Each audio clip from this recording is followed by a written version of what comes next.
हमारे इस modern fast paced world में इंफॉर्मेशन की कमी नहीं है। हम लोग जितने एडवांस टेक्नोलॉजीज में या साइंटिफिक एक्सपेरिमेंट्स में आगे बढ़ते जा रहे हैं, उतनी ही ज़्यादा अहमियत बढ़ जाती है और हमें मालूम चलती है हमारे रूट्स की, हमारे पुराने नॉलेज की। आयुर्वेदा जो कि हमें स्वस्थ, खुश और लंबे जीवन के लिए उपदेश देता है। और हम इसी टॉपिक पे जानेंगे हम 8 आयुर्वेदा प्रोफेसर से, जो अपनी नॉलेज और एक्सपीरियंस स्प्रिंकल करेंगे हमारे ऊपर, और होपफुली हम उसमें से कुछ अडॉप्ट कर पाएं, अपने लाइफ में कुछ चेंजेस ला पाएं और एक हेल्दी और बेटर लाइफ जी पाएं।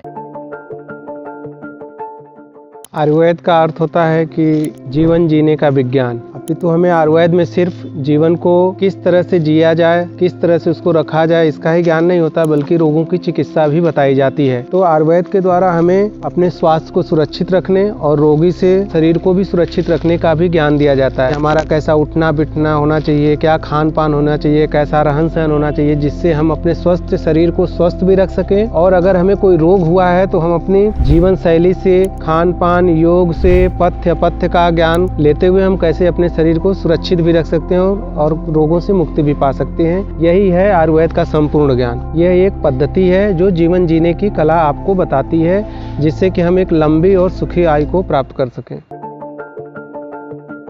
स्वास्थ्य स्वास्थ्य रक्षणम आतुरस्य विकार प्रश्नम च, यही आयुर्वेदा का प्रयोजन है। जैसा कि मैं अपनी डेली लाइफ में ब्रह्म मुहूर्त में डेली उठती हूँ, क्योंकि ये आयुर्वेदा के स्वस्थ में लिखा भी गया है और ये दिनचर्या में होना भी चाहिए। तो इसीलिए मेरी भी ये सबसे राय है कि ब्रह्म मुहूर्त में उठना चाहिए, क्योंकि हम लोग इंग्लिश में भी ये कोट है हमारा कि early to bed early to rise makes a man healthy and wise. मैं हमेशा कहती हूँ कि सुबह जल्दी उठने से हमारा दिन अच्छा रहता है, हमारा माइंड फ्रेश रहता है। अपने नित्य के काम करने के बाद हमें डेली पूजा भी करनी चाहिए, प्रेयर करनी चाहिए और डेली हमको वॉक करना चाहिए और थोड़ा बहुत योगा करना चाहिए। इससे क्या है कि हमारे शरीर का शुद्धिकरण अपने आप नित्य होता रहता है। आयुर्वेद में वर्णित ऋतुओं के अनुसार कौन से आहार विहार लिए जाएं और इस समय कौन सी ऋतु चल रही है, इसके बारे में बताऊंगा, जिससे आपको व्याधियां उत्पन्न ही ना हो। 6 ऋतुएं बताई गई हैं: शिशिर, बसंत, ग्रीष्म, वर्षा, शरद, हेमंत। इस समय शिशिर ऋतु प्रारंभ हो रही है, 16 जनवरी से 15 मार्च तक चलेगी। इस ऋतु में चूँकि शीतल हवाएं चलती हैं, आपको खुले में हवा नहीं लेना है, ठंडा पानी नहीं पीना है, दही का सेवन नहीं करना है, फ्रिज में रखे हुए आहार विहार का सेवन नहीं करना है। आपको इस समय गुनगुना पानी लेना चाहिए। भोजन जो ताज़ा हो, हल्का हो, गर्म हो, उस भोजन का सेवन करना चाहिए, जिससे आपको रोग उत्पन्न ही ना हो। क्योंकि अगली ऋतु जो है बसंत ऋतु आएगी, जिसमें कफ का प्रकोप होगा। अभी कफ का संचय होता है, तो इसलिए आपको कफ प्रकोपक आहार विहार यानी ज़्यादा ठंडा, शीतल, गुरु आहार का सेवन नहीं करना चाहिए। लघु आहार एवं उष्ण जल का सेवन करना चाहिए, जिससे आपको आने वाली जो कफज व्याधियाँ हैं वो उत्पन्न ना हो। धन्यवाद। तो देखिए, ठंड का सीज़न चल रहा है और जैसा कि हम लोग जानते हैं कि ठंड के सीज़न में ज़्यादातर लोग जो है कॉमन कोल्ड से जो है पीड़ित होते रहते हैं। तो best thing to do in this season is कि आयुर्वेद में बोला गया है नस्या, you have to put 2 drops of और you have to instil 2 drops of medicated oils into your nostrils. This basically acts by creating first line of defence in your body. Basically यहाँ पे क्या होता है कि जो ऑयल हम instil कर रहे हैं वो आपके नेज़ल पैसेज जो है वहाँ पे एक मास्किंग कर देता है, और उसकी वजह से जितने भी माइक्रोब्स हैं वो जब हमारे नेज़ल पैसेज के थ्रू जो है एंटर करते हैं तो they get trapped there, right, reducing the chance of infection. घर में अगर हम लोग देखते हैं तो कोई ना कोई हमें एक ऐसा मरीज़ मिलता है जो डायबिटीज़ से, हाइपरटेंशन से या थायराइड से पीड़ित है ही। सिर्फ बड़े ही नहीं, बट आजकल अगर हम लोग देखते हैं तो बच्चों को भी ये बीमारी हो जाती है। एक ज़माना हुआ करता था जब हम लोग बोलते थे कि सफ़ेद बाल होना बुढ़ापे का लक्षण है, बट अगर आज हम लोग देखते थे कि स्कूल जाते बच्चे के भी बाल जो है वो सफ़ेद हो जा रहे हैं। तो इसके पीछे का एक कारण तो है हमारी बदली हुई जीवन शैली। इसके अलावा एक और बहुत बड़ा कारण है, वो है हमारे आसपास के घिरे हुए टॉक्सिक केमिकल्स, जो हम लोग सुबह उठने के बाद रात में सोने तक इन सारे केमिकल्स को जो हम लोग अपने शरीर के अंदर लेते रहते हैं। हमारा जो टूथपेस्ट से हमारी जो ज़िंदगी शुरुआत होती है, वहाँ से लेकर के रात के सोने वाले नाइट क्रीम तक ये केमिकल्स हमारी ज़िंदगी का हिस्सा बने हुए हैं। तो ये जो केमिकल्स होते हैं ये हमारे शरीर के अंदर थोड़े अंदर जाते रहते हैं और शरीर में वो एक्यूमुलेट हो जाते हैं, वो शरीर में जाके बस जाते हैं। यही इन सारी बीमारियों की जड़ है। प्रिजर्वेटिव्स,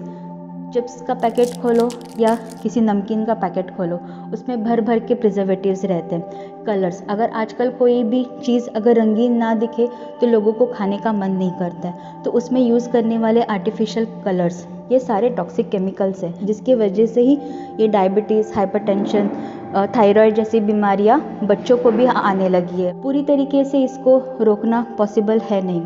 तो अभी हम लोग करना क्या है? तो सबसे इम्पॉर्टेंट है जो हमारे आयुर्वेद में बोला गया है वो है हृदयावरण चिकित्सा। तो हृदयावरण का मतलब होता है कि हमारे जो शरीर है, इम्यूनिटी है, उसको बचा के रखना। तो इसके लिए डेली दूध का, घी का, मीट सूप, इन सब का सेवन करना है जिसकी वजह से हमारी इम्यूनिटी जो है वो बिल्डअप हो जाए। और उसी के साथ साथ विरुद्ध आहार, जैसे टॉक्सिक कॉम्बिनेशन वाले जो फूड्स है, जैसे दूध और फल को एक साथ खाना, दूध के साथ नमक खाना, दूध को नॉनवेज के साथ खाना, तो ऐसी सारी जो चीज़ें हैं वो हम लोग कॉन्शियसली अवॉइड कर सकते हैं जिसकी वजह से हमारी जो इम्यूनिटी है वो बनी रहे और हमारा जो स्वास्थ्य है वो बना रहे। और दूसरा है वो है शोधन चिकित्सा। खान पान, अभी आजकल लोगों को फास्ट फूड खाने का बहुत शौक है और खाने में भी अलग अलग प्रकार के वैरायटीज़। इस समय के हिसाब से आप कैसे स्वस्थ रह पाएंगे? आहार विहार, मौसम की वजह से या ड्यूटी की वजह से आपको दिनचर्या कभी फॉलो करना पड़ सकता है या कभी आप फॉलो नहीं भी कर पाएंगे। किसी ने आज नाइट ड्यूटी की है तो कैसे दिनचर्या कल फॉलो करेगा? इसके लिए आयुर्वेद में अगर स्वस्थ रहना है एक चीज़ बताई गई जिसको हम बोलते हैं पंचकर्मा।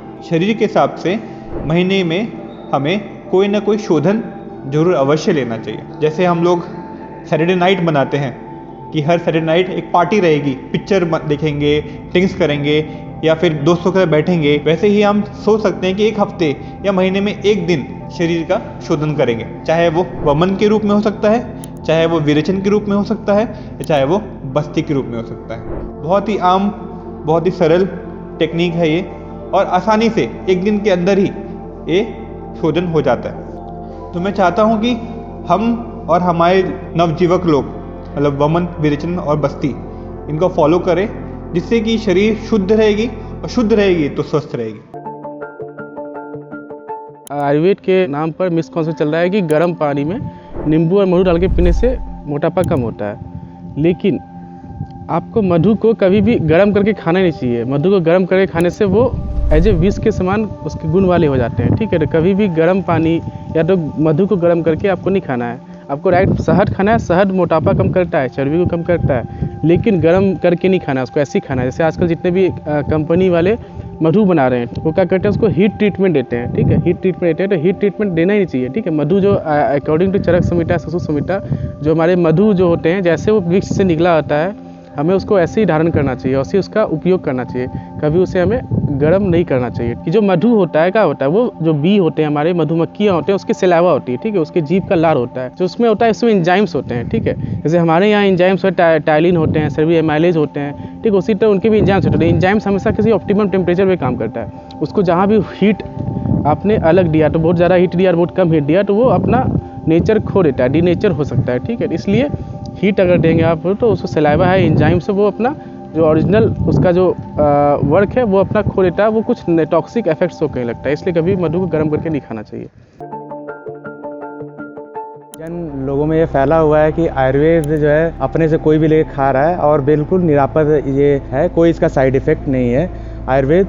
लेकिन ऐसा बिल्कुल नहीं है। मैं उनको बताना चाहूँगा कि आयुर्वेद के साइड इफ़ेक्ट हैं। कोई भी चीज़ अगर आप अति मात्रा में लेते हो, बिना प्रिस्क्रिप्शन के लेते हो, तो जाहिर सी बात है आपके बॉडी को, जो आपके सेल्स हैं, उनको डैमेज करने की वो क्षमता रखता है। तो ऐसा बिल्कुल नहीं है कि आयुर्वेद निरापद चिकित्सा है। व्यापत्तियाँ आती हैं, कॉम्प्लिकेशन उत्पन्न होते हैं। अगर आप जो रिकमेंडेड डोजेज बताए गए हैं उनसे अगर आप ज़्यादा मात्रा में लेते हैं, या अगर आप कंटिन्यू जो डॉक्टर के द्वारा बताया गया है कि नहीं 1 महीने 15 दिन इतने दिन आपको औषधियाँ लेना है, तो आप अगर उस रिकमेंडेड डोज को उतने पर्टिकुलर दिन के लिए आप लेते हो तो आपके लिए फ़ायदेमंद होगा। अगर उससे आप अपने से लिए जा रहे हो, पर्चा मेडिकल वाले को दिखा के लिए जा रहे हो, तो वो आपके लिए कहीं कहीं घातक हो सकता है, आपकी बीमारी को ख़त्म न करके वो और बढ़ा सकता है। और हमारा जो आयुर्वेद है वो होलिस्टिक अप्रोच लेके चलता है, जैसे कि ये नहीं कि केवल आपके हेल्थ को लेके या आपकी केवल बीमारी को ठीक करना है, ऐसा बिल्कुल नहीं है।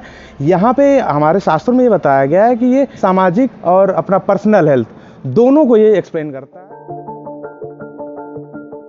हमारे बूढ़े बुजुर्ग, हमारे आसपास के एक्सपीरियंस लोग जो बातें हमें कहते हैं वो कहीं ना कहीं आयुर्वेदा से लिंक करती है। आज का हमारा टाइम ऐसा है कि अगर कोई चीज़ अच्छी है तो उसका एक्सप्लॉइटेशन होना तय है। जो आयुर्वेदा प्रोफेशनल्स नहीं होते हैं आपको ऐसी बातें क्लेम कर देंगे और ऐसी चीज़ें क्लेम कर देंगे। तो अगर आपको आयुर्वेदा कोई भी ट्रीटमेंट या एडवाइस लेना हो, प्लीज़ एक आयुर्वेदा प्रोफेशनल से हमेशा कंसल्ट कीजिए। कोई भी बातें ऐसे ये अच्छा है ये बुरा है खुद से मान लेना, किसी के कहने पे मान लेना सही नहीं है। हमेशा एक आयुर्वेदा प्रोफेशनल से पूछ लेना चाहिए या एडवाइस लेनी चाहिए। आई होप आपको मेरी तरह इस वीडियो से बहुत कुछ सीखने को मिला हो और आप यहाँ से कुछ ना कुछ सीख के और कुछ ना कुछ ऐसी चीज़ जो आप अपने लाइफ में इम्प्लीमेंट करके अपनी लाइफ बेटर बनाएंगे। अगर ये वीडियो आपको अच्छी लगी शेयर ज़रूर करिए ताकि इससे लोग रियली में आयुर्वेदा का एसेंस जाने, अपने लाइफ में कुछ एडॉप्ट करें और हेल्दी और हैप्पी लाइफ जिएं।